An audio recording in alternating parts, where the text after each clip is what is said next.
And I want to thank first of all Lettrétage, because it's always stimulates, it's a sort of brain and poetry stimulation for me. Every time that's some proposal for by them.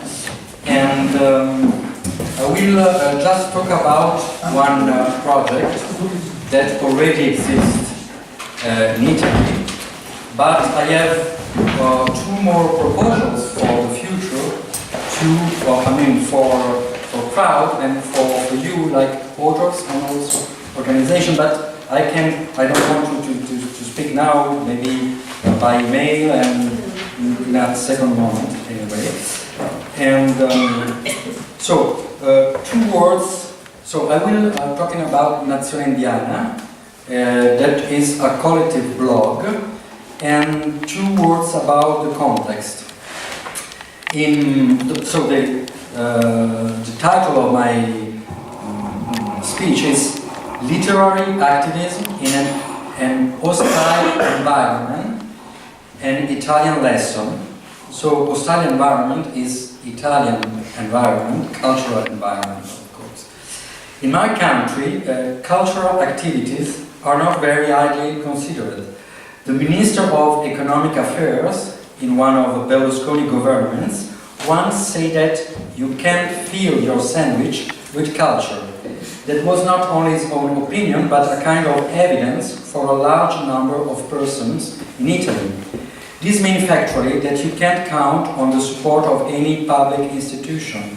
Let's take the example of poetry. Everyone of us knows that poetry is a niche market, so it interests publishing houses less and less, as is the case of Italy. And there were two important publishing houses that still invested in collection of poetry, Mondadori and Einaudi. Their collection used to be a point of reference for anyone wanting to discover contemporary poetry, but it's no longer the case today. Both collections have lost their reputation. So contemporary poetry exists thanks to small publishing houses, but usually their books don't even arrive up to the bookshop shelves. For every small publishing house, the cost of distribution is too high. I think that is more or less the general situation in all Europe. But in this context, Italy appears as an exception. Everywhere, from England to Romania, you can receive grants, find writing residents, supporting publication within the framework of public institutions. Such as a situation doesn't exist in Italy. We have few literary prizes, some little funds for festival or public readings, that is all. So, at the beginning of the new century, in Italy you still had something similar to an official poetry milieu. A lot of good things were outside its borders, and a lot of bad things were inside it. As a consequence, all poetry was going to be underground, and the claim of an official poetry were no longer convincing. So, the solution for everybody has been blogs. A lot of poetry began to circulate on the net around 2005. Plenty of individual blogs appeared. Every poet or aspiring poet could create his own blog. The official poetry milieu started to cry out that we were facing a degenerative situation, and free circulation of poetry contents meant the end of literary quality and the triumph of narcissism.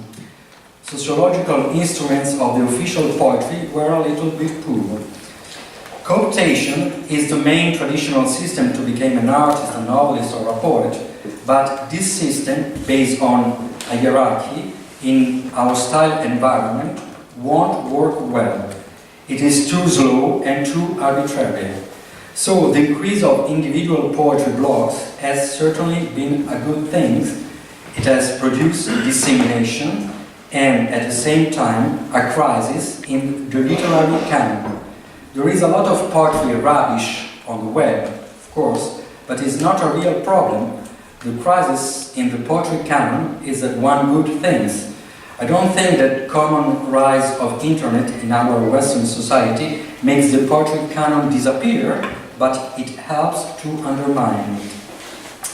In Italy, it dominates a conservative idea of poetry. The avant-garde tradition has been marginalized. The outcome is that the Italian idea of poetry tends to shrink. My purpose as a literary activist is to enlarge the area of what one can consider poetic or literary. Let's see now the history of Nazione Indiana. The name means Indian nation.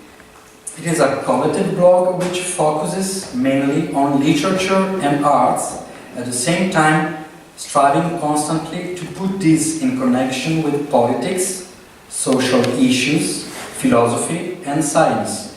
It was founded in 2003 by a group of novelists and critics, all very well known in the literary milieu.